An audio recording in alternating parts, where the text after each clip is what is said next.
Bonsoir à tous, ravi d'être avec vous ce soir pour cette conférence sur la méditation et sur la manière de la pratiquer, les 30 lignes clés qu'on va vous faire découvrir ce soir. Je suis très heureux de partager cette soirée parce que ça fait plus de 36 ans que j'enseigne la méditation et c'est quelque chose d'extraordinaire parce que ça vous donne une vision sur l'existence tout à fait différente. Dalai Lama résumait, il disait, il n'y a pas de mauvaise carte du ciel, il y a une mauvaise lecture de la carte du ciel. Et dans l'existence, nous sommes tous confrontés, que nous voulions ou non, à toutes sortes de souffrances, de difficultés, de contraintes, d'insatisfaction, de ce genre de choses. Et qui viennent gréver notre bonheur. Et on a vraiment envie de savoir comment y mettre fin. Autrement dit, on veut se débarrasser, on veut se défaire de la souffrance et connaître le bonheur, si tant est que ce soit possible. Et on voit que dans l'existence, on a une lecture, on a une perception de la vie, on vit avec une perception complètement faussée de l'existence. Et je vais vous expliquer pourquoi. Et vous allez comprendre ce que c'est que vraiment la méditation et comment elle va au cœur des choses réellement. Parce que on dit plein de choses aujourd'hui sur la méditation. Moi j'ai eu le bonheur, j'ai eu une chance. Est-ce que c'est une chance parce que j'étais sans doute prêt à entendre ce que tous ces sages m'ont transmis. J'ai eu le bonheur de fréquenter de nombreux sages de différentes traditions et surtout un très grand maître du nom de Shimanzi Rinpoche qui pour moi a été une source d'inspiration absolument extraordinaire. Je l'ai fréquenté pendant 15 ans. Ça a été pour moi un repère. Il incarnait tellement ce qu'il transmettait. Il était ce qu'il disait et je trouvais ça fantastique. Et à ses côtés, ma vie s'est véritablement complètement transformée. Parce que ça m'a permis d'avoir de la hauteur par rapport aux circonstances. C'est un petit peu dans la vie, c'est un petit peu comme si on était une tortue. C'est-à-dire qu'on avance lentement et on peut voir tous les détails, on peut voir tout ce qu'il y a au sol, mais on n'a pas cette vue d'ensemble. C'est-à-dire que, donc on avance, mais sans très savoir où on avance. Donc on fait ce qu'on peut. Et c'est comme si on devenait en même temps, on reste la tortue parce que c'est essentiel, mais c'est un peu comme si on devenait un aigle en même temps. C'est-à-dire qu'on a cette capacité à percevoir les choses dans leur ensemble avec une vision beaucoup plus vaste, beaucoup plus globale. Et ça, c'est quelque chose d'extraordinaire quand on a cette pratique. Donc ça donne une toute autre perspective. Essayez d'imaginer, par exemple, vous êtes face à un objet, vous regardez, mais vous voyez que cet objet. Mais imaginons que vous pouvez vous élever au-dessus. Et vous allez voir que non seulement il y a cet objet, mais il y a plein de choses derrière. Mais vous ne pouviez pas le voir à cause de cette vision que vous avez au départ. Mais quand vous vous mettez au-dessus, quand je parle d'élever, il ne s'agit pas de s'élever au-dessus des autres, de devenir supérieur ou je ne sais pas quoi. C'est pas du tout ça, au contraire. C'est d'avoir une vision claire des choses, de les voir pour ce qu'elles sont. Et souvent on me demande la méditation, et c'est quoi, et à quoi ça sert ? Et quand je demande aux gens d'ailleurs, pour eux, qu'est-ce que c'est que la méditation ? Alors ça se limite à être en paix, à être... Enfin, des choses que je trouve finalement un petit peu superficielles. Parce que ce qu'apporte réellement la méditation, c'est que, et c'est Mathieu Ricard qui l'a dit lui-même, c'est qu'elle permet de réduire le fossé qu'il y a entre ce que nous croyons être, c'est-à-dire entre ce que nous manifestons au quotidien, et ce que nous sommes réellement. Parce que on est réellement sous l'emprise de ce que les bouddhistes appellent nos obscurcissements mentaux. Tous ces voiles obscurcissants que sont toutes les émotions négatives, toutes ces croyances aussi dans lesquelles on est enfermé. Beaucoup de gens parlent de croyances limitantes, mais dès l'instant où c'est une croyance, c'est limitant, parce que ce n'est qu'une croyance. Et je me plais à dire, quand les gens viennent en stage, mais la vie se fiche de vos croyances. La vie, elle coule dans son sens, les choses arrivent, elles arrivent telles qu'elles arrivent, vous pouvez les interpréter comme vous voulez, et chacun va apporter son interprétation sur les faits. Mais les faits sont les faits, la réalité est la réalité, c'est ce qui arrive. Et ça se passe de nos croyances. Et le problème, c'est qu'on est vraiment enfermé là-dedans. Je vais même vous raconter une petite anecdote. Quand j'étais jeune, j'ai fait pas mal de formations, et j'ai fait une formation avec Michel Saucé, qui est un sémanticien. Et il nous apprenait à regarder les choses tout à fait autrement. Et il nous a dit, on avait chacun un crayon dans la main, et il nous a dit, qu'est-ce que vous voyez ? Alors évidemment, tout le monde dit un crayon. Mais il dit non, c'est pas un crayon. Il lui dit, comment ça ? Cherchez un peu. Et il dit, mais en fait, c'est tout un univers. C'est pas juste un crayon, c'est tout un univers. Vous, votre perception vous limite à la fonction de l'objet. Donc, vous mettez un mot, et il nous montrait comment les mots nous enferment. Vous mettez un mot, dites c'est un crayon, mais vous ne pouvez pas voir ce que c'est réellement, puisque vous le limitez dans votre perception. Alors que si, au contraire, vous êtes capable d'élargir votre champ de conscience et de voir cet univers, et vous allez lui trouver plein d'autres fonctions que la seule fonction de crayon. Ça peut servir de levier, ça peut servir comme arme de défense, etc. Donc c'est ce qu'on appelle la créativité. Et j'avais trouvé ça extraordinaire. Et il disait, mais appliquez ça à vous, et vous allez voir comment vous vous enfermez dans des étiquettes sans arrêt. Vous vous enfermez dans l'étiquette de timide, dans l'étiquette de nul, etc. Et le pire, c'est que souvent, ce sont des pensées qui sont complètement ignorées par la conscience, qui sont cachées, ce sont les pensées latentes. Parce qu'on a, et c'est Freud qui l'avait mis en évidence, vous savez, la pointe de l'iceberg, la partie consciente, et tout le reste échappe complètement à notre conscience. Et Jung disait lui-même que plus une pensée est ignorée par la conscience, plus elle a de chance de se transformer en destin. Et Quimby, Phineas Quimby, ce philosophe américain, dit aussi, votre vie n'est rien d'autre que le reflet de vos propres pensées. Donc souvent, je dis aux gens, mais si vous voulez savoir à quoi vous pensez, eh bien regardez votre vie. C'est l'émanation de vos pensées. Alors c'est pas facile à entendre, je peux le concevoir, mais plus on arrive à l'accepter, et plus on va se dire, mais alors ça veut dire que je peux changer quelque chose. Je suis pas obligé de subir mon existence. Je suis pas obligé de subir ce que je vis. Et là aussi, c'est important parce que les gens veulent des changements. Mais je leur dis, si vous continuez à penser, à agir, à vous exprimer comme vous l'avez toujours fait, ben vous aurez toujours les mêmes résultats, ça ne peut pas changer. On ne peut pas espérer avoir des résultats différents de ceux qu'on a obtenus jusqu'à aujourd'hui si on continue à faire exactement les mêmes choses. Si on continue à penser de la même façon, si on continue à agir de la même façon, et si on continue à s'exprimer de la même façon. Et ça, c'est un point de vue essentiel dans la pratique de la méditation. Donc vous voyez, c'est tout un état d'esprit. On n'est plus figé dans des concepts, dans des croyances, dans des vues fermées. Au contraire, c'est très ouvert. C'est pour ça que c'est extraordinaire aujourd'hui dans une culture. Les gens craignent, on parle des dérives sectaires, il y a même Miviludes qui s'attaquent à ça, etc. Parce que je me dis, mais c'est fantastique. Alors que la méditation, c'est tout l'inverse. Ça vous ouvre l'esprit. Ça vous rend beaucoup plus autonome. D'ailleurs, Bouddha disait lui-même, ne croyez jamais ce que je vous dis, vous devez le vérifier vous-même à la lumière de votre propre expérience. Vous devez remettre en question mes propres enseignements pour les voir par vous-même. Donc c'est tout l'opposé d'une secte. C'est tout l'inverse. C'est d'apprendre à voir par soi-même. Et ça, c'est vraiment fondamental.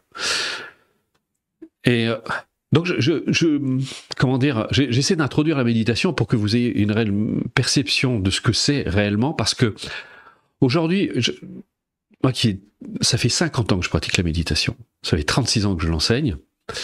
Je crois que j'ai entendu à peu près tout ce qu'on peut entendre sur le sujet, mais encore, je vais certainement encore en entendre. Et souvent on limite, par exemple, les gens me disent, mais je pratique la pleine conscience. Je dis, mais c'est pas ça la méditation. C'est juste un aspect de la méditation. Mais c'est pas que ça la méditation. Et tous les sages sont tous d'accord là-dessus, et Dieu sait si j'en ai rencontré quelques-uns, et même des scientifiques aussi. La méditation, c'est tout un ensemble de pratiques destinées à vous aider, à vous donner les moyens de vous libérer des véritables causes de la souffrance, si tant est qu'on est prêt à accepter d'identifier clairement les vraies causes de la souffrance qui sont en nous, et d'actualiser les causes du bonheur, parce qu'on a le potentiel de créer le bonheur en nous. Et nous en avons la faculté. C'est pour ça que je vous dis, pourquoi chercher le bonheur? Puisqu'on peut le créer.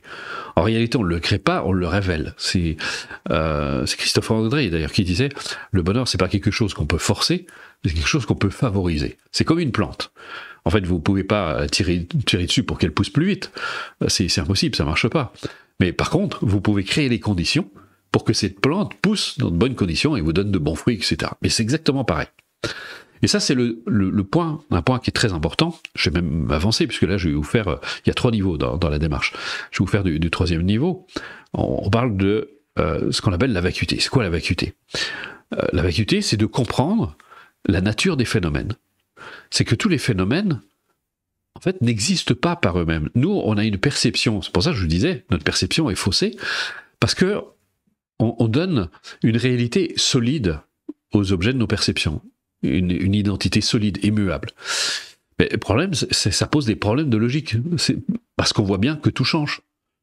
Donc ça veut dire que ce n'est pas permanent. Les choses ne sont pas permanentes. Elles changent tout le temps. D'ailleurs, c'était Hippocrate, je crois. Non, c'est pas Hippocrate, ça m'échappe. Que la seule chose qui dure, c'est le changement. En fait, tout change sans cesse. Et donc ça, c'est le premier constat. Et même à un niveau infinitésimal. Il n'y a rien de solide. Regardez un nuage, on l'appelle le nuage, on le nomme nuage. Mais le nuage, il n'existe pas par lui-même. Qu'est-ce qu'il est? Il est le jeu. Il résulte d'un ensemble de causes et de conditions qui vont se manifester et qui vont créer ce phénomène nuage. Et ce nuage va se transformer à la faveur du changement de ces causes et de ces conditions, et il va disparaître à la faveur du changement de ces causes et de ces conditions. Eh bien, vous appliquez ça à tout, vous découvrez que tous les phénomènes, quels qu'ils soient, votre corps, vos pensées, tout résulte d'un ensemble de causes, de conditions, de circonstances qui font que tous ces phénomènes se manifestent. Autrement dit, on voit la manifestation. C'est la manifestation des phénomènes.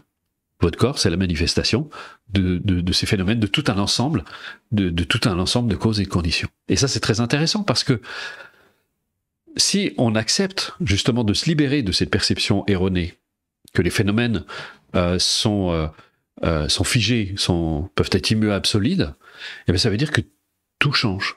Et donc que tout peut changer. C'est-à-dire qu'on n'est pas obligé de vivre la vie qu'on a aujourd'hui. On peut faire quelque chose. D'ailleurs, c'est Bouddha qui disait lui-même, ce que vous êtes aujourd'hui dépend de ce que vous avez fait hier, et ce que vous vivrez demain dépend de ce que vous faites demain, de ce que vous faites aujourd'hui. Et c'est pour ça qu'aussi, moi-même, je me plais à dire aux gens, mais pourquoi vous inquiétez de votre avenir? Ça sert à rien de vous inquiéter de votre avenir. Les gens sont toujours inquiets de l'avenir. Mais l'avenir, il dépend de ce que vous faites maintenant. Donc, vous devriez plutôt vous préoccuper de ce que vous semez aujourd'hui, parce que c'est ce que vous semez aujourd'hui qui va déterminer votre avenir. Mais le problème, c'est qu'on est une société de désir. Donc les gens veulent satisfaire leurs désirs, parce qu'ils pensent que c'est par là qu'ils vont trouver leur bonheur. Donc ils veulent tout avoir, etc. Ils accumulent plein de choses, des biens, des personnes, ils essaient de posséder les autres. Regardez, dans les relations, on est possessif, on veut avoir l'autre pour nous tout seul, on veut se l'approprier, et ça crée beaucoup de souffrance finalement, tout ça. Ça crée beaucoup de drames, ça crée beaucoup de problèmes. Les gens veulent tout posséder, et quand ils les perdent, bah, ils sont au 36e dessous, et ils souffrent. Et tout ça, ça crée beaucoup de problèmes, ça crée beaucoup de souffrance. Mais si les gens avaient réellement conscience de ce qu'ils sont par nature, et surtout de la nature des phénomènes, c'est-à-dire que finalement, on peut rien posséder, c'est comme les nuages. Vous pouvez posséder et avoir, c'est pas la même chose. Vous pouvez avoir un truc, mais vous savez que demain, ça peut disparaître. Votre magnifique vase dans lequel vous avez tellement investi, pop, il peut tomber, il peut arriver n'importe quoi, c'est... vous-même, vous pouvez disparaître, peut vous arriver un accident, rien, on n'a aucune certitude sur le temps que les choses durent, elles se transforment tout le temps. Donc ça, c'est vraiment important d'avoir cette perception. Bon, j'ai rarement commencé une conférence comme ça sur la méditation, mais je pense que c'est pour essayer de vous faire comprendre ce qu'est réellement la méditation et tout ce vers quoi elle peut vous amener. Parce que plus vous avez conscience de la vraie nature des phénomènes, et bien plus vous réalisez derrière le potentiel gigantesque que recèle la vie et la vie que vous incarnez. Et donc ça donne une toute autre ouverture d'esprit. Donc c'est pas juste pratiquer le MBSR, c'est pas juste s'asseoir et se regarder le nombril, c'est pas juste ça. C'est acquérir des connaissances qui vont vous aider à comprendre la vraie nature des phénomènes, les potentiels, comment les utiliser. Mais c'est aussi révéler, justement, d'avoir les moyens, les ressources de libérer ce potentiel que vous êtes par nature. C'est un peu comme si en état ordinaire, vous étiez une vague, mais vous êtes identifié à cet état de vague, sans avoir conscience que vous êtes aussi l'océan. Et c'est 98% de la population qui vit comme ça, sans avoir réellement conscience de ce qu'il est par nature. Et ça change tout. Ça change tout parce que même, je dirais, parce que dans une culture, la mort, c'est quelque chose de très tabou. Et même la mort ne vous effraie plus. Parce qu'elle vous apparaît comme un phénomène évident, qui est dans l'ordre des choses. C'est un fait de la vie, c'est pas un malheur. Depuis la nuit des temps, les gens meurent, ça va continuer, parce que jusqu'à maintenant, personne n'est resté éternellement. Et ce qui est extraordinaire, c'est que ça fait des millions d'années qu'on meurt, mais on ne l'a toujours pas accepté. On est toujours là à trembler devant la mort, à se dire, mais puis pourvu que ça m'arrive pas, plutôt envoyer le voisin. Et les gens sont extraordinaires. Alors que ce qui est fantastique, c'est que plus vous êtes en paix avec ça, plus votre vie prend une intensité extraordinaire, parce que vous réalisez qu'il n'y a pas de temps à perdre. Alors il y a des gens qui trichent un petit peu, qui disent moi j'ai pas peur de la mort, etc. Quand je vois comment il vit, je me dis il y a quelque chose de pas très cohérent là-dedans. Donc ça marche pas. Donc voilà, je voulais juste, j'ai introduit un petit peu de cette manière, mais maintenant on va aller dans le détail et de voir comment ça se passe. Il y a 3 aspects dans la méditation qui sont très importants. On ne peut pas dissocier. Et vous allez voir, et vous allez comprendre pourquoi.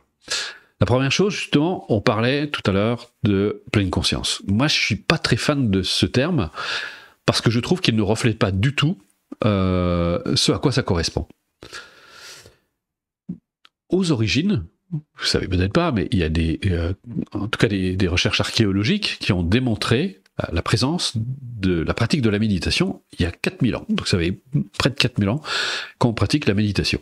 C'est pour ça qu'aujourd'hui, je m'étonne, en Occident, où on découvre que depuis de quelques décennies, la méditation, on crie au secours, il y a des personnes déjà qui disent la méditation peut être dangereuse. Depuis le temps qu'on la pratique, je suis étonné qu'on ne se soit pas rendu compte, depuis 4000 ans, qu'elle était dangereuse. Bon, jusqu'à maintenant, quand je vois la bouille du Dalai Lama qui se bidonne comme un fondu, je me dis, ça ne doit pas être si dangereux que ça, et je vois tous ces sages, tous ces maîtres que j'ai rencontrés, qui ont l'air tellement épanouis, et tellement heureux, parce qu'on a une image du sage chez nous qui est un petit peu austère. Moi, j'en ai fréquenté, je peux vous assurer, ils se bidonnent, ils rient tout le temps, ils sont hilars, ils sont toujours en train de se moquer, ils taquinent beaucoup d'ailleurs, et nous, on est un petit peu déstabilisés parce qu'on est très sérieux. Les gens en Occident, comparé, on fait un petit peu coincés quand même. Donc, et c'est quelque chose d'absolument délicieux. En tout cas, quand vous passez du temps, faut accepter aussi d'être un petit peu remué de temps en temps, parce que c'est très déroutant, en fait, de passer du temps avec des gens comme ça. Et donc, ouais, je parlais donc de la pleine conscience. C'est un terme qui me gêne. Aux origines, en fait, on ne parle pas du tout de pleine conscience. Aux origines, on parle d'attention. Il y a un terme en sanskrit qui m'échappe, je crois que c'est sati ou quelque chose comme ça. C'est la pratique de l'attention.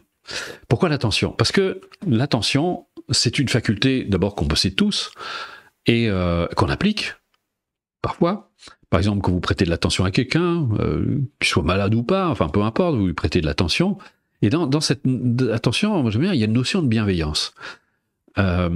Et donc vous prêtez de l'attention à quelqu'un. C'est-à-dire vous allez être avec lui, vous allez lui apporter votre présence, vous allez lui tendre votre oreille, etc. Donc vous êtes attentif.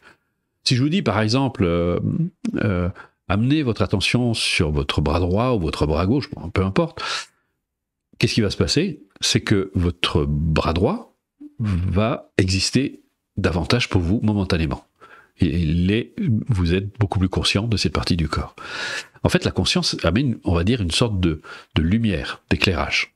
Donc c'est là où c'est très intéressant. Et dans la pratique de la méditation, donc, on va utiliser cette faculté naturelle parce qu'elle va nous permettre de stabiliser. Qu'est-ce qui se passe si j'amène mon attention dans mon bras ou dans ma jambe, enfin peu importe, je vais être un peu plus là où est mon corps. Et mon corps, il est où? Il est là où je suis. Il ne peut pas être ailleurs. Donc, au lieu de se perdre dans ses pensées, de s'identifier dans ses pensées, parce que c'est ce qui se passe en état ordinaire, notre conscience, elle s'identifie aux pensées et aux émotions. Et donc, vous partez dedans. C'est pour ça que parfois, quand vous êtes emporté dans votre émotion, des fois, vous devenez la colère, vous devenez la tristesse, et là, vous dérouillez, parce que c'est quelque chose d'assez intense. Donc, mais si vous n'avez pas cette capacité, c'est un peu comme un mât auquel vous pouvez vous accrocher pendant que la tempête traverse, et si vous n'avez rien à quoi vous raccrocher, c'est très difficile. Et ce qui est extraordinaire, c'est que être là, et je parle pas, parce qu'il y a des gens qui vont me sortir l'instant présent, faut arrêter avec ça, parce que ça aussi, c'est qu'un concept. Parce que je dis souvent aux gens, à quel moment il commence le présent? En fait, les bouddhistes disent on vit des instants de conscience, ce qui n'est pas la même chose, et je trouve que c'est beaucoup plus juste que l'instant présent. On vit des instants de conscience, c'est-à-dire qu'on est là. On est là, et on peut être intensément là. Et quand on est là, eh bien, les pensées, elles fluctuent, elles se manifestent, les émotions pareilles, mais vous n'êtes pas identifié, elles continuent à se produire. Mais vous ne vous laissez plus impressionner. Mais ça, c'est grâce à l'attention. Donc en éveillant, en développant votre attention, vous allez permettre à votre conscience de se stabiliser. Et qu'est-ce qui va se passer? Ben, c'est plus de calme, plus de tranquillité, plus de paix, parce que vous ne nourrissez pas cela même qui crée l'agitation en vous. Et donc, tout cela va s'apaiser. Donc, au niveau émotionnel, les émotions sont apaisées. Et ce qui est très intéressant, c'est que il y a tout son corollaire physique aussi, parce que la pratique de la méditation entraîne le fait d'arriver à cette tranquillité, d'être vraiment plus là. On ne nourrit plus l'agitation. Donc, on voit au niveau du corps, il y a plein d'effets extrêmement positif. Le corps se met en phase de repos profond et réparateur. Il y a une normalisation de la pression artérielle, diminution du taux d'acide lactique dans le sang. Les échanges se font beaucoup mieux. C'est la vasodilatation périphérique fait que les échanges entre les organes se font mieux. Donc, que du positif pour notre corps. Donc le fait de faire ça régulièrement, c'est très bon. Au niveau cérébral, eh bien, on voit les ondes cérébrales se ralentir, on va plus vers des ondes alpha. On sait que les ondes alpha contribuent très largement à notre équilibre psychique. Donc tout ça, c'est tout bon pour nous et c'est tout bon pour la santé et l'équilibre psychique. Ça, c'est la base. Ça vous donne cette capacité à être de plus en plus là, à éveiller, à développer cette présence, ce qu'on appelle la présence à soi. Et cette présence, elle est sous-tendue par la bienveillance. C'est-à-dire que vous éveillez cette bienveillance à l'égard de vous-même. Et ça, c'est précieux parce que, comme disait Pema Chodron, qui est une sage tibétaine, elle disait, la méditation, c'est une façon d'entrer en amitié avec vous-même. Donc ça veut dire que vous allez améliorer le rapport que vous avez avec vous. Et autrement dit, en faisant preuve de bienveillance à l'égard de vous-même, eh bien, vous allez éveiller le respect envers vous-même. Et c'est quelque chose de très précieux, surtout quand on a des relations épouvantables avec les autres. C'est souvent le témoignage qu'on ne s'aime pas beaucoup. Parce qu'on laisse entrer des vacheries dans notre vie, on laisse des mauvais traitements, etc. Mais tout ça parce que, eh bien, il n'y a pas d'amour de soi. Et l'amour de soi, c'est indispensable. L'amour de soi, ça n'a rien à voir avec le narcissisme. Le narcisse, il est préoccupé par son image, il est préoccupé par ce que les gens vont dire de lui, il est très soucieux de ça, etc. Il est toujours inquiet. La personne qui prend soin d'elle, elle se soucie pas de ça. Elle n'est pas préoccupée par son image, elle prend simplement soin d'elle. Elle se respecte. Elle respecte son corps, elle respecte son esprit, elle apprend à avoir de la bienveillance à l'égard d'elle-même. Autrement dit, elle ne se veut pas de mal déjà. C'est la première chose. Et comme je me plais à le répéter, qui mieux qu'une personne heureuse peut apporter du bonheur autour d'elle. Donc plus vous éveillez cette capacité de bienveillance à l'égard de vous-même, parce que c'est ce que vous allez faire, vous allez apprendre à prendre soin de vous, prendre soin de votre corps, en amenant un peu plus de conscience dessus, un peu plus de conscience sur votre esprit aussi, etc. Va faire que, en étant un peu plus conscient, en ayant un peu plus de bienveillance à votre égard, eh bien votre rapport, forcément, avec l'extérieur et avec les autres, va changer. Et ça, c'est très précieux. Donc ça, c'est un programme qui dure 7 semaines. 7 semaines pour l'intégrer, pas pour le pratiquer. Cette semaine, où vous allez pratiquer, bien sûr, mais après, vous avez un outil qui va vous servir toute votre vie. Donc, très utile. Alors, j'ai oublié de vous dire, la conférence se déroule en 3 volets. Je vous présente les choses et ensuite, je réponds aux questions. Donc, n'allez pas trop vite pour les questions, vous pourrez les poser ensuite. Ensuite, l'autre aspect, c'est ce qu'on appelle les antidotes et les postures mentales. Ça aussi, c'est très important. Là, on va beaucoup plus loin, parce que si vous vous contentiez de ça, de la pratique, de la bienveillance, de l'attention, au bout d'un moment, il suffit que vous manquiez de vigilance pour que votre mental vous reprenne par la main, et vous allez replonger à nouveau dans les difficultés, dans la souffrance, et vous aurez l'impression que ça ne marche pas. L'être humain, c'est comme une voiture à 2 moteurs. Il y a un moteur qui pousse en avant, ce sont nos aspirations principalement au bonheur, mais c'est toutes vos aspirations, si tant est qu'elles sont positives. Et puis de l'autre côté, il y a un moteur qui tire en arrière, ce sont les contre-motivations, c'est-à-dire c'est toutes nos peurs, la culpabilité, les vues fausses, etc. Tout ce qui va faire que on aura le sentiment de j'imagine que ça vous est certainement arrivé, que ça vous arrive régulièrement, de vous sentir tiraillé entre une aspiration et le fait de se sentir freiné, comme si on vous tirait par la manche. Donc il faut pouvoir se débarrasser de ça. Donc d'un côté, qu'est-ce qu'on va faire ? Eh bien, on va donner de la puissance au moteur qui pousse en avant, les motivations, les aspirations, parce que la motivation, c'est essentiel. Il y a même d'ailleurs dans ce 2e niveau une leçon complètement consacrée à la motivation. Et de l'autre côté, on va neutraliser toutes ces forces antagonistes, donc on va appliquer des antidotes pour s'en défaire. Alors on va voir, je vais vous donner quelques exemples de pratiques d'enseignement qui sont données dans ce deuxième niveau. Il y a 12 leçons, donc là vous avez de quoi faire, vous avez vraiment quand vous repartez de ce cours, vous êtes équipé, et vous êtes équipé à vie. Par exemple, par rapport aux émotions. Nos émotions, ça nous arrive tous d'avoir des sauts d'humeur, ça vous arrive dans la vie, d'être pris par... voilà, et puis après, une fois que c'est passé, vous vous en voulez, vous vous mésestimez, vous dites, bon, c'est pas... vous avez un comportement qui n'était pas très heureux, et vous avez tendance à vous causer du tort à vous-même. Et c'est pas la solution, parce que ça va pas vous empêcher de recommencer. Alors que si on pose un regard bienveillant, et là, il y a une pratique qui s'appelle le sourire intérieur, qui est quelque chose d'extraordinaire, parce que ça va vous aider à poser, c'est le même regard que vous poseriez sur un enfant.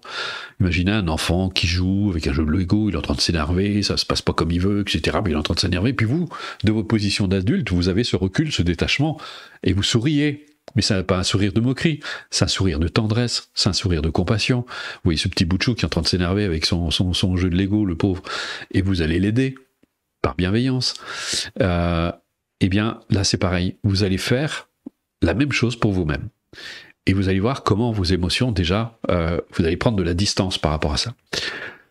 Un grand facteur de souffrance, un grand facteur de perturbation mentale, et parfois ça peut aller très loin, c'est la culpabilité. La culpabilité, c'est un véritable poison. Donc il faut pouvoir s'en débarrasser. Il y a toute une leçon sur le sujet, parce que ça peut conduire à des comportements destructeurs, autodestructeurs, ça génère beaucoup d'angoisse, beaucoup de mal-être. C'est une très grande source de souffrance, et on a vraiment un bel héritage dans une culture. Alors, ne croyez pas que ça vient de vos parents. En fait, ça date de très longtemps. C'est inscrit dans notre inconscient collectif. Et donc, voilà. Et ce qui fait que on est enfermé dans cette façon de penser, en bien, en mal. Donc, on est complètement dans une attitude jugeante à l'égard de soi-même et forcément à l'égard des autres. Et c'est pour ça que quand quelqu'un nous juge, eh bien, on se sent jugé parce qu'on se juge d'abord soi-même. Donc, plus on va arriver à se libérer, moins le jugement des autres nous affecte, parce qu'on a de plus en plus conscience de notre vraie valeur, de ce que nous sommes par nature. Donc, ça peut plus nous affecter. Donc là, il y a toute cette démarche qui est vraiment précieuse et très importante. Ensuite, on va avoir des pratiques comme l'acceptation de soi, où vous allez apprendre à vous accepter, mais accepter aussi vos qualités humaines, parce qu'elles sont inhérentes à votre nature, vous en avez. Donc, comme je disais tout à l'heure, vous allez mettre une attention particulière sur votre bras droit. Qu'est-ce qu'il va faire? Il va exister plus pour vous momentanément. Mais bien là, en mettant un peu plus d'attention, et donc forcément vous allez mettre un peu plus de lumière sur vos qualités, et qu'est-ce qui va se passer? Eh bien ça va augmenter votre estime de vous-même. Pareil, vous allez poser un regard très différent sur votre négativité, plutôt que de les voir comme des défauts. C'était un philosophe qui disait une qualité c'est un défaut qui sait se rendre utile. Eh bien vous allez apprendre à utiliser, à surfer sur vos émotions et apprendre à les utiliser de façon beaucoup plus consciente. Ensuite, on vous montre comment canaliser vos énergies pour favoriser la réalisation d'un objectif. Il y a les pratiques, les incontournables techniques de visualisation, d'imagerie mentale, de suggestion, qui sont des pratiques très puissantes. Et on va voir, il y a un cours, je vous parlais de la motivation, parce que la motivation, c'est un moteur. Et si votre moteur, il est faible, qu'est-ce qui se passe quand vous arrivez dans une pente? Vous faites du reculon. Ou alors vous peinez. Alors que si vous avez une motivation forte, vous avancez. Qu'est-ce qui se passe? Les gens peuvent motiver. Eh bien, le moindre obstacle devient une excuse pour abandonner. Alors que si vous avez une motivation forte, eh bien, rien ne vous arrête. Vous avancez. Vous faites fi des obstacles, vous avancez. Vous avancez sans obstination, mais vous avancez avec détermination, ce qui n'est pas tout à fait la même chose. Donc là, on a besoin de ce moteur. Mais comment on fait pour le nourrir? Comment on fait pour lui donner de la puissance? Eh bien, tout est dans la leçon, tout est expliqué. Et vous verrez, c'est simplement extraordinaire. Il y a une personne d'ailleurs, parce qu'on a un groupe de soutien qui s'était esclaffé quand elle avait fini son exercice sur la motivation, elle avait écrit un gros « Waouh !» pour montrer que ça lui avait fait un bien fou. Ensuite, il y a un exercice complètement consacré à la confiance en soi, parce que la confiance en soi, c'est comme la motivation, c'est un puissant moteur, mais c'est aussi le pilier de la réussite d'une vie. Si vous manquez de confiance en vous, comment est-ce que vous allez mener à bien vos projets, puisque vous allez sans arrêt douter de vous? Vous manquerez de cette confiance nécessaire en vos potentiels, en votre capacité à mener à bien un projet. Dans vos relations, comment vous faites si vous manquez de confiance en vous? Vous avez toujours peur? Parce que derrière, finalement, la confiance en soi, c'est quoi? C'est de la peur. La peur de s'affirmer, la peur de s'exprimer, la peur d'oser, etc. Donc il faut pouvoir se libérer de ce manque de confiance pour créer de la confiance, pour avoir cette capacité à réussir, même dans les domaines affectifs, parce que si vous n'avez pas confiance en vous, comment avoir une relation épanouissante avec l'autre? C'est très difficile. Donc on est juste ensemble, mais on n'ose pas se dire les choses, on n'ose pas avancer, etc. Et on ne peut pas créer ensemble une relation épanouissante et heureuse. Donc voilà. Et puis on termine dans ce deuxième niveau sur un exercice qui est très libérateur, qui vous libère de la culpabilité aussi, parce qu'il va vous aider à légitimer votre aspiration au bonheur. On l'appelle l'équanimité des sentiments. Et on termine dans ce deuxième niveau sur une initiation à la véritable nature de l'être, de ce que vous êtes par nature. Et là, on entre dans le troisième niveau. Le troisième niveau, là, c'est... j'ai un peu introduit en évoquant, on va dire, le troisième niveau, mais c'est quelque chose de magnifique, parce que là, vous découvrez, j'essaie de vous le décrire autrement. Essayez d'imaginer les nuages de toutes sortes de couleurs. Ils sont clairs, ils sont sombres, etc. Et les nuages symboliseraient vos pensées, vos émotions. De temps en temps, il y a des grosses émotions, bien noires, bien sombres, et qui masquent le ciel, qui masquent le soleil. Et vous voyez plus rien. Et là, vous pataugez, c'est la dépression, c'est le burn-out, il n'y a plus rien qui va, vous y voyez plus clair, etc. Et là, vous avez l'impression de perdre pied. Et puis, il y a le bleu du ciel en arrière-plan. Eh bien, ça, c'est votre vraie nature. Et l'objectif de cette démarche, c'est de vous aider, de révéler, de réaliser ce que vous êtes par nature. Et le problème, c'est que les gens, ils cherchent leur vraie nature dans les nuages. Vous voyez, quand vous faites... les gens, j'aime bien ce mot, parce que ça me fait toujours rire, le mot « travailler sur soi ». Moi, je trouve que les gens travaillent déjà assez comme ça, mais en plus, ils veulent travailler sur eux. Comment est-ce que vous voulez trouver du plaisir, de la joie, du bonheur, en travaillant sur vous? C'est pas possible. Enfin bon, bref, juste pour l'analogie, mais en fait, les gens, ils essaient de trouver leur vraie nature, mais dans les nuages. Bon, ça marche pas. Donc vous essayez de comprendre dans vos pensées, dans vos émotions, etc. Il y en a même qui les analysent, etc. Mais elle n'est pas là, votre vraie nature. Votre vraie nature, c'est le bleu du ciel. Je vais vous faire une petite démonstration. Pour vous montrer que vous n'êtes pas vos pensées et vos émotions. Vous avez tous parfaitement conscience, j'imagine, vous avez pu voir que vos pensées changent sans arrêt. Vous voyez bien, quand une pensée s'élève à la conscience, elle apparaît, puis au bout d'un moment, elle disparaît pour être remplacée par une autre pensée. Mais vous n'avez pas le sentiment qu'un petit peu de vous disparaît avec cette pensée, une fois qu'elle a disparu. Donc, comment est-ce que vous pourriez être vos pensées, puisque vous ne disparaissez pas avec vos pensées? Donc, qui est conscient de la pensée? Qui fait l'expérience de la pensée? N'analysez pas avec votre intellect, ça ne marchera pas. Mais là, on touche un point important. Et là, il y a quelque chose. Il y a quelque chose qui ne varie pas, qui est capable de percevoir le changement de vos pensées, de vos émotions, etc. Et là, question c'est, mais qui suis-je? Qui suis-je par nature? Et là, ça c'est la grande question. Et ça c'est largement abordé dans ce troisième niveau. Donc comme je vous ai dit, là il s'agit, parce que les gens qui pratiquent le MBSR, mais s'ils n'ont pas conscience de la vraie nature de leurs pensées ou de leurs émotions, ben, ils se font manipuler par leurs pensées et leurs émotions. Et parfois ils font ce qu'on appelle dans le bouddhisme la méditation des dieux. Ils sont dans une espèce de halo tranquille comme ça, et Dalai Lama lui dit très bien, si la méditation n'apporte pas cette clarté lumineuse, c'est-à-dire cette capacité à voir les choses clairement, c'est pas de la méditation.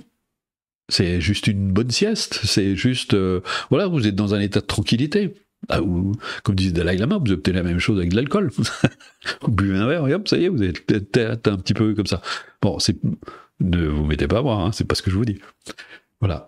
La méditation doit vous amener à révéler votre vraie nature. Et là, on vous donne tout un ensemble d'outils très précieux qui vont vous aider, d'une part, à réfuter ce que vous n'êtes pas, c'est-à-dire à défaire le mensonge dans lequel on vit à travers nos pensées, nos émotions, etc. Et puis des outils précieux comme la pratique de l'amour, de la compassion, d'éveiller la sagesse qui sont en vous, qui sont les qualités mêmes, la source même de votre bonheur. Mais là, en Occident, les gens confondent tout. On est dans une... parce que je crois que on a hérité D'ailleurs, c'est Shimon Rinpoché qui disait en Occident, vous pratiquez une spiritualité romantique. Alors, les gens, ça y est, ils sont, ils sont fantastiques. Et ils s'attachent quand même. Donc, ça crée beaucoup de souffrance. Mais l'amour et la compassion, c'est pas ça. C'est pas du romantisme. Hein. C'est pas, les gens, c'est merveilleux, etc. C'est, par exemple, la compassion, c'est d'éveiller sa capacité à souhaiter aux autres de se libérer des causes de la souffrance. Il y a une forme de compassion passive et une forme de compassion active. Bon, si ça vous intéresse, vous suivez les cours. Et l'amour, c'est pareil. L'amour, c'est de souhaiter aux autres de révéler les causes du bonheur et de les actualiser dans leur existence. Et quand vous avez de la compassion pour vous-même, vous n'êtes pas là en train de dire « Oh, mon pauvre, qu'est-ce qui t'arrive, etc. Tu te rends compte de ce que tu as souffert ?» C'est pas ça du tout. C'est puissais-je me libérer des véritables causes de la souffrance et révéler en moi les qualités inhérentes qui favorisent le bonheur. Voilà. Et là, et comme disent les bouddhistes, l'amour et la compassion ne sont pas des émotions, ce sont des états. Et un état stable. Et vous trouvez la stabilité dans l'amour. Et ça éveille votre audace, votre intrépidité. Croyez-moi, parce que j'entends des sottises qui disent « Ouais, mais moi j'ai aimé les gens, ils en ont profité. » Mais ça, c'est pas de l'amour. D'abord, vous n'aviez pas d'amour pour vous. Donc, vous laissez entrer toutes ces vacheries dans votre vie. Donc, ayez un peu plus d'amour pour vous, et vous aurez moins de vacheries qui vont rentrer dans votre vie. Parce que je vais vous le dire autrement. Est-ce que vous feriez du mal à quelqu'un que vous n'aimez pas ? Pardon. Est-ce que vous feriez du mal, pardon, je suis désolé. Est-ce que vous feriez du mal à quelqu'un que vous aimez ? Bah non, bien sûr. Donc, pourquoi vous feriez du mal à vous ? Donc, qu'est-ce qui va se passer ? Plus vous allez vous aimer, et bien plus vous allez vous faire des cadeaux dans la vie. Moi, je fais des cadeaux à mes amis, aux gens que j'aime bien. Ou je leur fais des câlins, ou des choses comme ça. On se fait des bonnes choses quand on s'aime bien. Eh bien, si vous vous aimez bien, bah, vous commencez à vous faire des cadeaux. C'est à ça aussi qu'amène la méditation, l'amour et la compassion. C'est d'abord pour vous, être bon pour vous. Donc voilà. Alors, c'est 31 leçons. On en parlera après, je vais d'abord répondre à vos questions, mais c'est 31 leçons avec des suivis, etc. Alors je vois, il y a une foule de questions qui viennent d'arriver. On utilise un petit truc technique parce que je vois pas le chat, donc comme ça je peux vous répondre. Vous conseillez de pratiquer la méditation quotidiennement ? Bah oui, vous pensez bien tous les jours quotidiennement, vous pensez de travers tous les jours, vous faites pas forcément des choses. Alors la pratique de la méditation, c'est une pratique quotidienne, mais ce qui est très important, parce que dans une culture, c'est un vrai problème. Dès qu'on dit aux gens de faire quelque chose tous les jours, je crois que les gens sont allergiques à la discipline. Ou alors, quand c'est une discipline militaire. Vous savez, ils sont très durs avec eux, ils s'imposent des trucs comme ça. C'est épouvantable. Moi, je déteste ça. Puis un jour, d'ailleurs, j'ai entendu un sage qui disait « La discipline, c'est simplifier sa vie pour trouver l'espace nécessaire à la pratique. » Mais c'est beaucoup plus que ça, parce que dans la pratique, nous, dans notre culture, on a tendance à associer effort et contrainte. Et donc, les gens se disent « Ah oui, mais il faut que je pratique tous les jours. Ah ouais, mais ça va être dur, quoi. » Non, mais justement, c'est tout l'inverse. Vous allez découvrir ce que les sages appellent l'effort joyeux. Vous allez pratiquer un effort joyeux. Et bien, qu'est-ce qui va se passer ? Si vous pratiquez un effort joyeux, ben vous avez créé de la joie, vous allez avoir du plaisir à pratiquer, et vous aurez envie de pratiquer tous les jours. Parce qu'il faudrait être bête pour se dire, c'est pour ça que je dis souvent aux gens, si vous avez 20 minutes de plaisir à vous accorder, alors la pratique est pour vous. Et vous allez dire, ben voilà, je me fais plaisir, je me fais du bien, je prends soin de moi, je m'occupe, j'acquiers des connaissances, j'acquiers de la pratique, je deviens de plus en plus habile dans ma façon de pratiquer. Et puis comme vous voyez que ça vous fait du bien, eh ben ça vous redonne encore plus envie de pratiquer. Et de jour en jour, comme ça, eh bien votre vie peut se transformer. Le plaisir, ça c'est très important. Je n'ai pas l'amour de moi, comment se respecter, comment ne pas se vouloir du mal ? La pratique. La pratique, c'est quoi ? C'est entrer en amitié avec soi-même. Bon, je pense que la personne n'était pas là au début. C'est entrer en amitié avec soi-même. Et bien là, vous commencez, et c'est ce que je dis souvent aux gens qui viennent pratiquer chez moi, je leur dis, mais c'est précieux ce que vous faites. Vous prenez un quart d'heure, 20 minutes pour vous. Ça veut dire que vous prenez enfin en considération, que vous commencez à vous occuper de vous. Et bien ça, c'est de la bienveillance. C'est déjà de la bienveillance. Quand vous prenez ce temps pour vous, eh bien c'est de la bienveillance. Après, vous pratiquez. C'est C'est jamais parfait au début, on tâtonne, on cherche, on est un peu maladroit, mais on se fait plaisir. La méditation peut-elle être bénéfique en cas de dépression? Il y a des études, visiblement très sérieuses, scientifiques, alors j'ai pas la référence, j'ai pas la source, mais qui semblent démontrer que oui, effectivement, on a des résultats. Moi je pense, quand j'étais en cabinet, et encore aujourd'hui d'ailleurs, quand il y a des personnes qui sont en dépression, moi je leur recommande quand même d'associer cette pratique, qui marche très bien, avec des séances de médecine traditionnelle chinoise. J'ai bien dit médecine traditionnelle chinoise, je n'ai pas parlé d'acupuncture. Les médecins traditionnels chinois, pour le savoir, c'est des gens qui ont fait 10 ans d'études. C'est quelque chose de très rigoureux, avec un équilibre. Moi j'ai une formation en médecine chinoise, bon je ne suis pas allé complètement au bout, j'ai fait 6 ans, j'ai pas fait 10 ans, mais c'est précieux parce que ça permet de rééquilibrer, de recréer l'équilibre. Mais le problème, comme je disais tout à l'heure, si vous continuez à penser, à agir et à vous exprimer que vous l'avez toujours fait, eh bien, vous allez avoir les mêmes résultats. Donc, le médecin chinois va recréer cet équilibre qui va faire un bien fou. La pratique va vous aider à maintenir cet équilibre.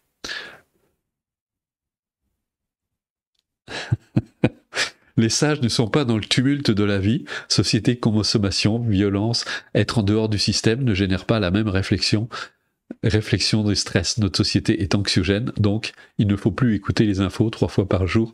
Suffit. Oui, vous devriez lire mon livre, s'appelle « Quand la vague réalise quel est l'océan ». Je raconte mon histoire parce que j'ai été même SDF, j'ai vécu des choses que je ne souhaiterais pas à mon pire ennemi. J'ai vécu dans le stress, j'ai vécu tout ça. Mais je pratiquais justement. Je pratiquais, et ce qui est extraordinaire. Parce que vous voyez, si on est dans la position de se dire, quand on a cette vision aujourd'hui, c'est comme les gens qui disent « il n'y a pas d'amour dans notre société ». Bah oui, forcément, il n'y a pas d'amour puisque personne n'en met. Donc les gens sont toujours dans une espèce d'attente. Ils se disent, bon, je vais attendre que la société change. Enfin, ils le disent pas, mais ils le pensent au fond d'eux. Ils se disent, j'espère que la société va changer et comme ça, ce jour-là, je serai heureux. Ben, vous allez attendre très longtemps parce que le problème, c'est que nous, tous, on continue à déverser nos saloperies dans la société. La société, c'est nous qui la créons. Nous sommes tous co-créateurs de la société dans laquelle nous vivons. Et tant qu'il y aura de l'ego, tant qu'il y aura du moi-moi, parce que ça, c'est notre société, eh bien, il y aura ce bazar. Si on commence à mettre un peu de bienveillance, et si on commence à mettre un peu de bienveillance chez soi, parce que ça commence par là, vous ne pourrez pas mettre d'amour dans la société si vous ne commencez pas à en mettre en vous, en vous-même. Donc si vous voulez, et vous allez voir, c'est extraordinaire, parce que les bouddhistes se disent très bien, ils disent, votre vie c'est une émanation de vos pensées. Donc si vous commencez à changer vos pensées, votre manière de penser, votre manière d'agir, vous exprimer, eh ben vous allez voir que votre vie change. J'ai vu des personnes, mais c'est extraordinaire, qui au bout de quelques mois, ou même parfois quelques années de pratique, ben leur vie changeait complètement. Ils quittaient leur travail, ils en retrouvaient un autre qui était beaucoup plus heureux, etc. Pourquoi? Mais c'est normal. C'est ce que je vous disais tout à l'heure. Si vous ne vous aimez pas, vous allez vous faire des cadeaux? Ben non, forcément. Vous allez avoir un métier pourri, vous allez avoir des relations pourries, vous allez être... Enfin bref, ça va pas être heureux. Mais le problème, c'est que les gens disent, c'est de la faute à l'extérieur. Ils ne se rendent pas compte que l'extérieur est la juste traduction du rapport qu'on a avec nous-mêmes. Regardez dans l'histoire, la fameuse histoire du bourreau de la victime. Pour qu'il y ait un bourreau, il faut qu'il y ait une victime. C'est les histoires de manipulateurs manipulés. L'autre, il est manipulé. Pourquoi? Parce qu'il est manipulable. Si vous n'êtes plus manipulable, l'autre ne peut plus vous manipuler. C'est logique. Je ne suis pas en train de vous faire un cours de psychologie de bazar. C'est tout à fait logique. Donc si vous avez un peu plus d'estime de vous-même, eh bien l'autre ne peut plus vous maltraiter, c'est pas possible.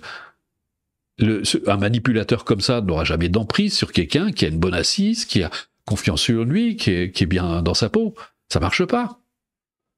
Je sais même s'ils sont très très habiles, mais ils vont jamais parce que, en fait, dans l'histoire du manipulateur manipulé, et ça a été décrit par un psychologue il n'y a pas très longtemps, j'ai vu dans un journal, et il avait tout à fait raison, c'est que chacun cherche quelque chose. Et c'est pour ça qu'il crée cette alliance douloureuse. Et chez le manipulateur, c'est plein de peur. La peur d'être abandonné, etc. Enfin bref. Et l'autre, c'est la quête d'amour. Enfin bon, bref, on y a, et c'est tout pourri.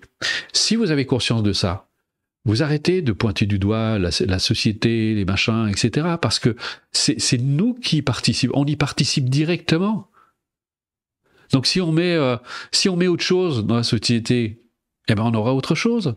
Si on commence à générer de la bienveillance, Moi, j'ai passé du temps avec le peuple tibétain, mais il y a une telle autre dynamique. C'est pas parfait, mais franchement, ça n'a rien à voir. Je suis même allé en Afrique, au Burkina Faso, mais franchement, ils sont pauvres, ils ont rien, mais ils sont fantastiques. Bah oui, j'étais en retrait du système parce que pour prendre de la hauteur, c'est bien. Bah vous prenez bien des vacances pour prendre de la hauteur par rapport à votre travail. Donc voilà. Bah non, si vous voulez pas méditer 6 fois par jour, personne ne vous y oblige. Mais si vous arrivez à le faire au moins un quart d'heure, j'ai l'impression que vous cherchez des excuses là. Vous êtes en train de sortir tout le côté le plus négatif pour dire ouais bon ça peut pas marcher votre truc. Personne vous demande de pratiquer 6 heures par jour. Si vous arrivez au moins à vous faire le cadeau d'un quart d'heure, 20 minutes de plaisir, vous verrez, ça changera. Mais personne ne vous oblige. Hein. Et quand on a du mal à se remettre d'un deuil, de la perte d'un être cher, et lorsque l'on est en mauvaise santé, mais que les médecins ne vous trouvent rien, quand on a une maladie auto-immune ou la douleur nécessite depuis 2 ans, comment fait-on pour s'en sortir et avoir un mental sans faille? Personne ne vous demande d'avoir un mental sans faille. Il s'agit de devenir un peu plus humain envers vous-même. Et là, justement, vu tout ce qui vous arrive, il serait peut-être temps d'avoir un peu plus d'humanité envers vous-même, d'avoir un petit peu plus d'amour pour vous-même, et de commencer à distiller. Au début, c'est des petites gouttes, et puis petit à petit, ça se remplit de plus en plus. Parce que le problème, c'est que il y a un danger dans la situation dans laquelle vous êtes, vous vous refermez sur vous-même, et en fait, vous nourrissez les causes mêmes de la souffrance. Sans vous en rendre compte, vous vous recroquevillez, et vous rétrécissez, et vous êtes de plus en plus mal, et vous allez de plus en plus mal. Donc là, maintenant, il faudrait peut-être essayer autre chose, de commencer à vous ouvrir un peu plus, malgré la douleur. Et j'ai voulu, à travers mon livre, Quand la vague réalise qu'elle est l'océan, vous montrer un témoignage, parce que moi j'ai une vie j'ai eu une vie, mais c'était Zola, c'est quand j'étais jeune, mais j'ai voulu montrer que quel que soit quoi qu'on traverse, quoi qu'on vit, à nous de savoir renverser la tendance. Alors au début c'est infinitésimal, c'est un peu comme l'histoire je raconte parfois cette histoire d'un homme qui est enfermé en prison. En fait, il y a 2 personnes qui sont enfermées en prison. Et il y en a qui désespèrent complètement, qui est en train de s'effondrer, qui doute. Et puis l'autre, il voit un tout petit faisceau lumineux dans le mur. Parce qu'il est attentif, il est ouvert, et il voit un tout petit faisceau lumineux dans le mur.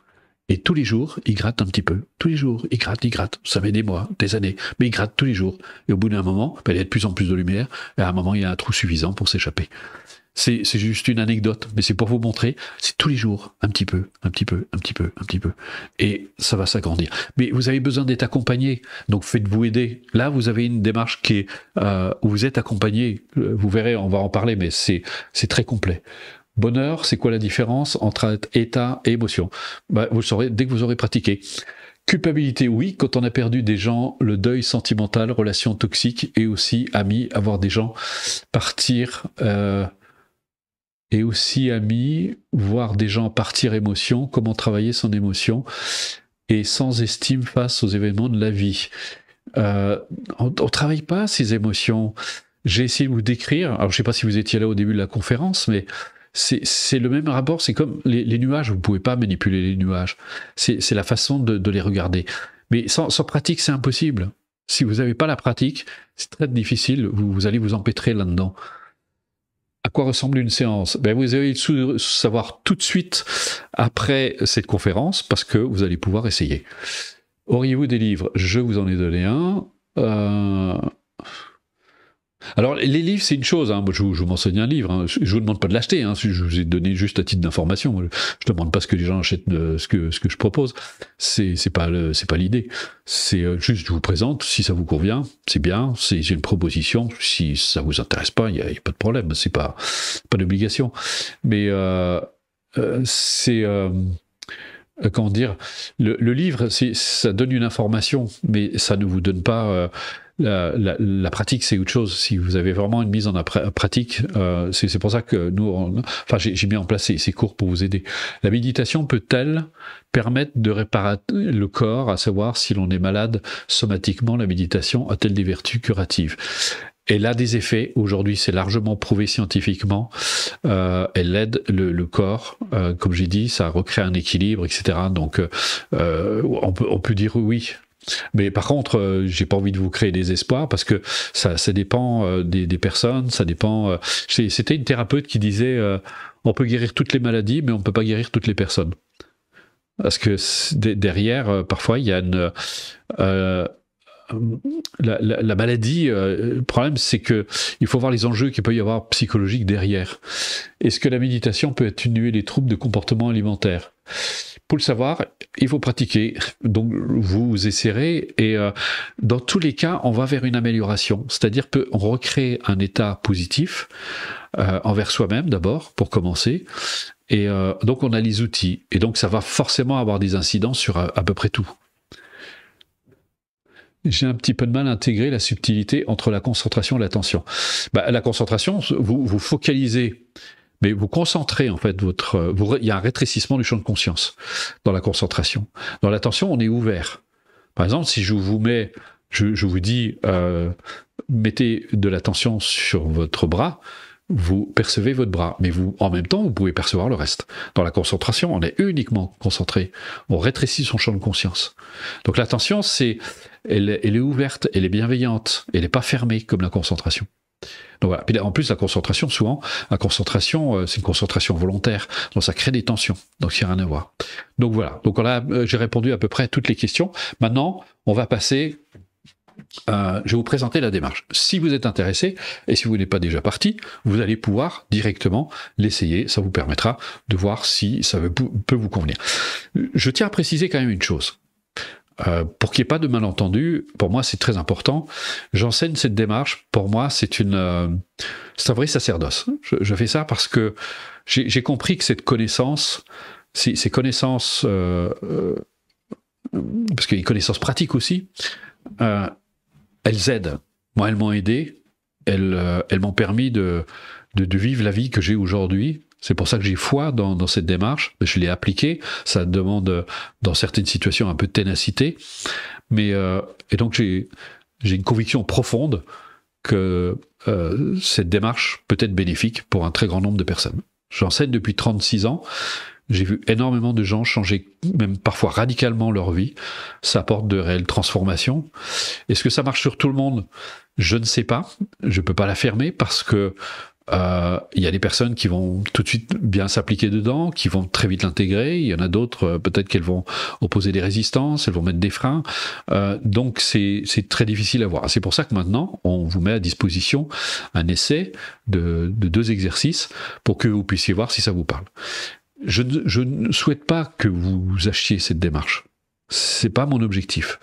Il faut que ça vous parle. Il faut que vous ayez envie de le faire. Moi, personnellement, je m'adresse à des personnes qui ont vraiment envie de prendre leur vie en main. Pas des personnes qui cherchent un truc, une baguette magique, ou qui veulent, je sais pas, la méthode à l'emporte-pièce. Voilà, je fais 2-3 manipulations, et ça y est, je suis guéri, parce que ça, pour moi, ça n'existe pas. J'ai essayé des tas de trucs. Il y a des trucs qui marchent, mais ça marche sur le moment. Et puis au bout d'un certain temps, on se retrouve à nouveau avec les mêmes difficultés, les mêmes troubles. Si vous avez compris ce que je vous ai expliqué, je vous recommande d'aller au début de la conférence si vous ne l'avez pas écouté, parce que ça je l'ai dit. Mais si vous avez bien compris que tout ce que nous vivons, c'est un aboutissement. C'est le résultat d'un grand nombre de causes et de conditions. C'est vrai pour nous, c'est vrai pour la société, c'est vrai pour le monde, etc. Et ça s'applique. Donc ça veut dire, vous comprenez par là que on peut influer sur ce jeu des causes et des conditions. En mettant un peu plus de conscience. Parce que plus vous allez avoir conscience de votre manière de penser, de votre manière d'agir, de votre manière de vous exprimer, eh bien, plus vous avez de chances de le changer. Si vous n'en avez pas conscience, c'est très difficile. On ne peut pas se libérer de ce qu'on ne connaît pas. Donc en mettant de la lumière un peu plus sur votre vie, eh bien, ça vous donne les moyens. Mais après, il faut être équipé. Et là, tout secours est là pour vous donner. Donc, moi, je n'essaie pas de vous vendre quelque chose. C'est vraiment de vous proposer une démarche dont j'ai vu les effets depuis 36 ans. De nombreuses personnes, j'ai vu leur vie changer, etc. Et donc, je me dis qu'elle est bénéfique. Toute l'équipe peut vous en parler parce que les personnes qui font partie de l'équipe pratiquent la démarche. Loïc qui est derrière la caméra, Nathalie, ma femme, qui intervient régulièrement dans les conférences, qui intervient aussi dans les stages, pourrait vous en témoigner. Ils ont tous eu des résultats, des effets, et ils continuent, parce qu'ils continuent à approfondir la démarche. parce que c'est quelque chose ce qui est vraiment bien avec cette démarche, c'est que vous verrez, dans 10 ans, vous la reprenez, vous allez réapprendre quelque chose. C'est sans fin.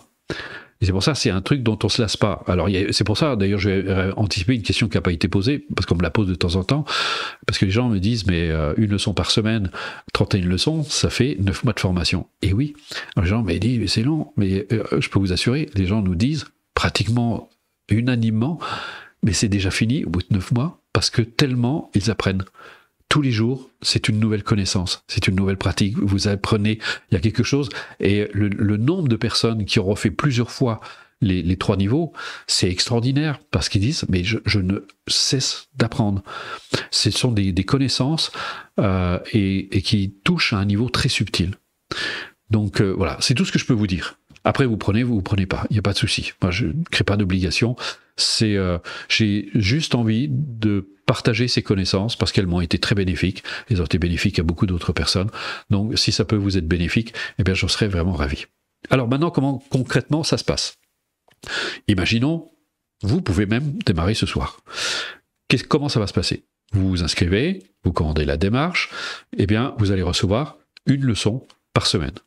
Dans chaque leçon, vous avez 1, 2, parfois 3, même un peu plus, d'audio, de présentation. Parce que dans ce cours, j'ai voulu être très précis, que rien ne soit mis au hasard. Tout a été extraordinairement développé. De la première leçon à la dernière leçon, à la 31e leçon, elles s'enchaînent toutes, elles se complètent toutes, elles s'enrichissent mutuellement, comme vous allez le découvrir. Vous avez aussi la présentation sous forme écrite et vous avez un exercice. Dans le premier niveau, vous êtes invité à pratiquer l'exercice une fois avec l'enregistrement et après, autant que faire se peut, vous pratiquez seul. Parce que l'objectif, c'est l'autonomie. C'est que vous deveniez autonome. Que vous comme je l'ai dit, je m'adresse à des personnes qui veulent prendre leur vie en main, qui veulent devenir autonomes, qui veulent devenir capables de gérer leur vie par eux-mêmes. Et donc là, on vous donne tous les outils pour que vous y arriviez. De semaine en semaine, vous avancez. Les leçons ne se débloquent qu'une fois par semaine, pour que vous n'essayez pas d'aller voir plus loin avant d'avoir bien intégré. Parce qu'il y a des gens qui ont tendance à papillonner, qui vont aller voir un peu plus loin, et c'est pas la bonne façon de faire. D'un point de vue pédagogique, les gens qui suivent vraiment régulièrement, en commençant par le premier, obtiennent vraiment de bien meilleurs résultats que les gens qui papillonnent. Donc c'est pour ça qu'on a même fait en sorte que vous ne pouvez pas accéder à l'audio suivant si vous n'avez pas écouté l'audio précédent. Donc vous devez bien écouter l'audio et d'aller jusqu'au bout, parce que parfois il y a des personnes, ils nous écrivent ouais, mais le deuxième se débloque pas, mais parce que il faut vraiment aller complètement jusqu'au bout, jusqu'à libérer toutes les secondes. Et ensuite, le deuxième audio se débloque et vous pouvez accéder à la suite. Ça a été fait pour des raisons pédagogiques et là, on est sûr que vous ne manquez aucune connaissance. Donc vous écoutez. Moi, je recommande même souvent aux gens de ne pas hésiter à écouter plusieurs fois la présentation pour bien l'intégrer, sans être perfectionniste, mais en tout cas de bien comprendre la logique de la pratique. Et après, quand vous allez pratiquer d'une façon correcte. La pratique est fondée complètement sur la bienveillance. On vous apprend vraiment d'avoir cette démarche bienveillante à l'égard de vous-même et vous allez voir que ça fait vraiment toute la différence. Et de semaine en semaine, comme ça, vous progressez de leçon en leçon. Vous n'êtes pas seul, vous avez toute une équipe avec vous qui est là pour vous soutenir. Il y a Loïc, il y a Nathalie, il y a moi-même, il y a Fabienne aussi. On est là pour vous aider, on répond à vos questions par mail essentiellement, mais surtout, on a créé un groupe de soutien. On a créé un groupe de soutien sur Facebook. Alors tout de suite, je préviens, il y a des personnes qui sont fâchées avec Facebook, mais il n'y a que Facebook qui crée ce groupe, ces groupes privés. Parce que nous, on tient à préserver votre anonymat. Donc, personne ne peut accéder à ce groupe. On a même fait en sorte que pour pouvoir y entrer, vous devez répondre à des questions. Il y a un questionnaire qui est posé. Ça nous permet de vérifier si vous suivez bien les cours pour éviter les indésirables. Et ensuite, vous vous installez sur le groupe. Et là, on peut vous aider. Il y a tous les anciens. Il y a une communauté de plus de 5000 personnes aujourd'hui. Les anciens soutiennent les nouveaux. Et c'est extraordinaire de voir comment les gens qui ont vraiment pratiqué répondent avec une sagesse qui fait vraiment plaisir. Moi, je trouve que c'est fantastique comment les gens intègrent la démarche, comment ils sont capables, au bout de quelques semaines, de quelques mois, de soutenir les nouveaux. C'est vraiment fantastique. Et nous, on intervient. Loïc intervient, Nathalie intervient, on répond à vos questions directement. Je crée des posts régulièrement régulièrement pour compléter. D'ailleurs, on vous enverra aussi les posts qui traitent de beaucoup de sujets, donc pour vous accompagner. On vous demande juste de respecter les règles de bienveillance. Ce groupe a été créé pour vous aider à intégrer les 31 clés, pour rien d'autre. Donc on ne parle pas d'autres démarches, c'est pas des débats sans fin, etc. On reste dans le concret, on reste pragmatique. Donc voilà, donc vous ne serez jamais embêté avec de la publicité, des trucs comme ça. De toute façon, c'est banni systématiquement. On enlève dès que les gens, s'il y a des gens qui essaient de profiter du groupe pour vendre leurs trucs et tout ça, on les enlève. C'est pas le but de ce groupe de soutien. Là, c'est vraiment pour vous aider, pour vous accompagner. C'est quelque chose de très rigoureux. Voilà. Ensuite. Qu'est-ce qu'il faut que je vous dise Ah oui, comment vous accédez à vos leçons? Alors, vous avez d'abord un espace client, super bien fait. Vous avez une plateforme sur laquelle vous pouvez accéder à vos leçons. Vous verrez, c'est très bien fait. Donc, c'est très simple. Vous pouvez même accéder à cette plateforme depuis votre téléphone. Donc, où que vous soyez, vous pouvez retrouver vos leçons. Mais on va vous faire un cadeau gratuit. Il est offert. On va vous offrir une appli. Ailleurs, on vous fait payer. Chez nous, c'est gratuit. Regardez, 3e colonne, vous avez vos leçons. Vous téléchargez l'appli. Ça s'appelle, vous tapez dans les moteurs de recherche de Google Play ou d'Apple Store, tapez Méditer avec Bruno Lallemand et vous allez accéder à cette appli que vous pouvez télécharger. Vous avez dans la 3e colonne vos cours, donc vous les téléchargez, vous pouvez les écouter où vous soyez, mais en plus, ça c'est le cadeau en plus, vous avez plein de gratuits. Vous avez les méditations collectives, vous avez les balades de Bruno, vous avez des extraits qui ont été enregistrés lors de stages, vous avez le mot du jour. Donc tout a été fait pour vous donner le maximum de moyens pour que vous puissiez avancer dans les démarches. Donc vous n'êtes jamais seul. Et vous n'êtes pas au bout de vos surprises parce qu'on va vous en offrir encore pas mal. Donc voilà. On peut retirer. Alors, juste petite information concernant l'appli. Il y a de temps en temps, mais c'est assez rare, des personnes chez qui elle marche pas, mais je pense que c'est parce qu'ils ont des trop vieux téléphones. Et il faut penser aussi à la mettre à jour régulièrement. Donc voilà, normalement. Alors juste, je profite parce que si vous faites partie du groupe de soutien un jour, on ne traite pas des problèmes techniques sur le groupe. Il faut envoyer un mail. Le tarif. Combien ça coûte? Si vous êtes allé voir un professionnel, vous savez ce que ça coûte une séance. C'est entre 40 et 150 € la séance.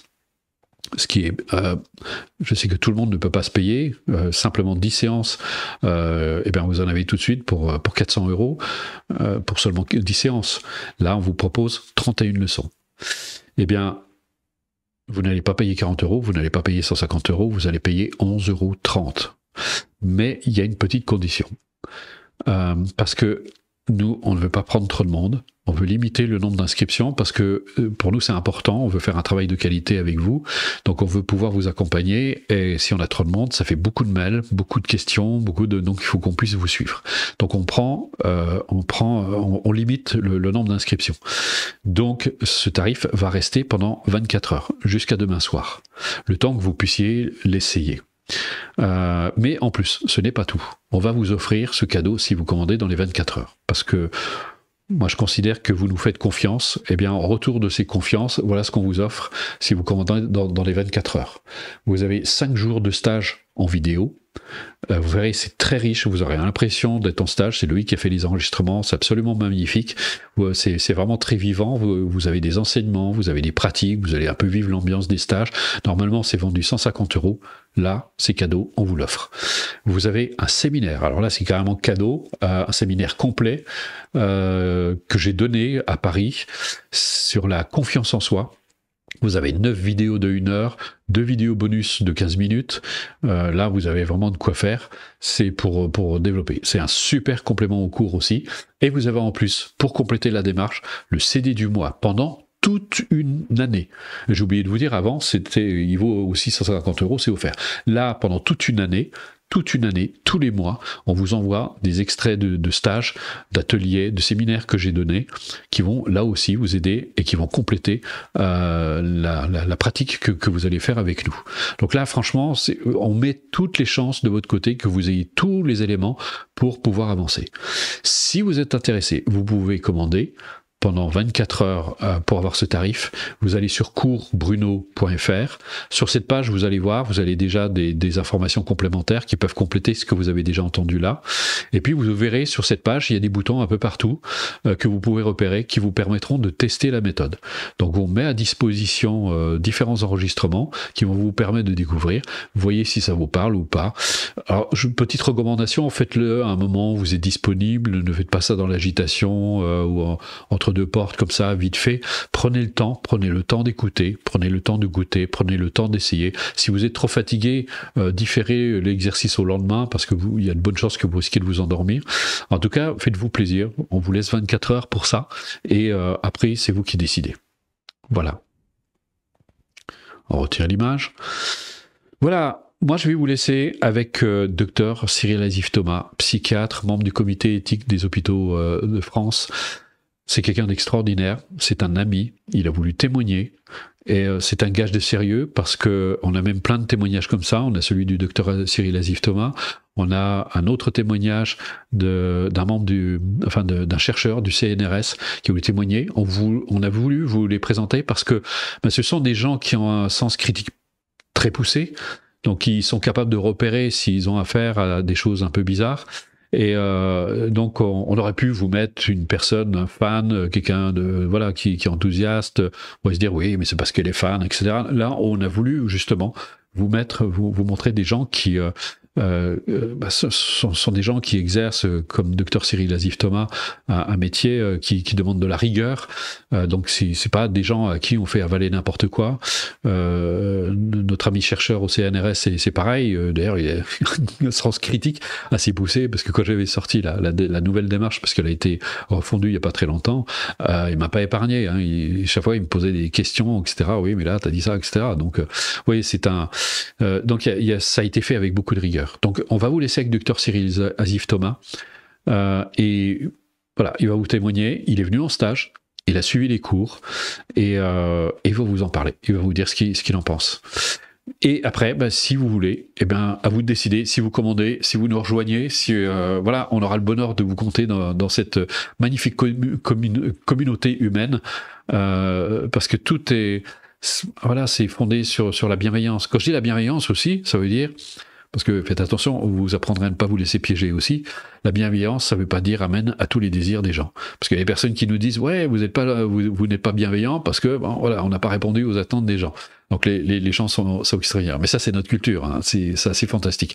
On veut tout avoir, on est de cette société de désir, c'est vous me devez tout. Les gens, c'est assez extraordinaire. Moi, j'en parle parce que j'ai pu voir d'autres civilisations de peuplades et c'est vrai que c'est quand même autre chose. Donc voilà. Allez, je vous souhaite une bonne soirée. Merci d'être venu. Je suis vraiment ravi de pouvoir pu communiquer toutes ces connaissances avec vous et j'espère vraiment du fond du cœur que vous allez pouvoir en bénéficier aussi et que vous allez pouvoir vous donner les clés pour transformer votre vie. 31 clés, 11,30 €, ça veut dire 349 €, les 31 leçons, c'est simplement donné. Vous ne trouverez jamais une telle formation aussi complète nulle part ailleurs, à un tarif pareil. Et vous pouvez payer en plusieurs fois, j'ai oublié de vous le dire. Et vous allez pratiquer dans le plaisir. Allez, à très vite j'espère. Au revoir. Ce sont des cours très complets, très complets, très minutieux, quoi. C'est très précautionneux. C'est des choses qui nous parlent, c'est la motivation, c'est la confiance en soi. On peut le recommander. On peut franchement le recommander. C'est vraiment quelque chose, je pense, qui parle à tout le monde. C'est le bonheur de 7 à 77 ans, hein, au sens large. C'est un bonheur qui implique d'abord de se respecter soi-même. Et on est dans une société actuellement où on ne se respecte pas, où les rythmes sont stressants, où la vie est une vie faite de rapports de force. quand on est tendu vers le bonheur avec cette approche respectueuse de soi, eh bien l'effort qui nous est demandé, c'est un effort joyeux. Voilà, c'est une éthique qui me va bien, que je trouve très belle. Il y a une vraie logique, les choses s'articulent bien, et en même temps, c'est ça qui est curieux, c'est que c'est pas intellectuel, quoi. C'est pas abstrait, c'est une approche qui est faite d'exercices pratiques, donc on va dire c'est du pratico-pratique. Il y a un vrai équilibre entre le savoir et le savoir-faire, et ça c'est rare. Rudeau, c'est pas juste un enseignement oral, c'est aussi un auteur qui a écrit plusieurs livres. Eh bien, force est de constater que ce concept du bonheur, il l'a travaillé. Et avec cette méthode-là, ça va pas mettre les personnes en danger, loin de là. On en sort apaisé et on en sort remotivé, à se recentrer et puis à retrouver ce sursaut de vie, quoi.